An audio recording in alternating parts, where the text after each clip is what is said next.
చెప్పు నేను చెప్పేది నాకేస్తావా ఓటు ఓటు వేయని నేను వేయను కానీ నేను చెప్పేది నేను సర్పంచ్ గా నేను నిలబడమన్నా ఎందుకు నిలబడలే చెప్పు మాట్లాడతారు నిన్ను సర్పంచ్ గా నిలబడితే ఎందుకు నిలబడలే సర్పంచ్ ముందు మాట్లాడదు నేను గెలిపిద్దు నిన్ను సర్పంచ్ గా నిలబడితే నువ్వు నాకు గెలిపియొద్దు నువ్వు చేయొద్దు నీకు నేను ఓటు వేయను ఎందుకేవో నాకు ఓటు నేను అస్సలు గట్టిగా రాయగుద్ది నీకు వేయని ఎందుకేవో నాకు నేను వెయ్యను నీ మీద నాకు అవసరం లేదు నీకు నాకు ఇష్టం లేదు నీకు నాకు సంబంధం లేదు ఏ పెద్ద మనిషి ఫిరాజ్ అయినా కూడా నేను 5 రూపాయలు జులమాన్ అంతేనా నేను లచ్చ పెడతా నువ్వు లచ్చ పెట్టు నువ్వు ఊళ్ళో పిచ్చలు పెట్టు ఊళ్ళదని పూకు పెట్టినా కూడా నేను విడిగాతం చేసుకొని నీ సచ్చి పిరికడు బూడి ఊళ్ళో లేకుండా పోతానని చెప్పిచ్చిన తనకు ఏ పెద్ద మనిషి చెప్పినా నా పెళ్ళ నేనే నమ్ముకోవాలి లేకుండా నేనే పోవాలి అంతేనా అంతే నేను లేకుండా నా 2 పెళ్ళాలు 3 పెళ్ళం మొన్న పోవాలి లేకుంటే ఉంటే ఉండను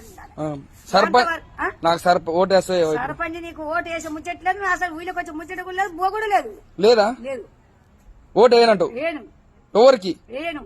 నువ్వే పో మా ఊరు సర్పంచ్వి నేనా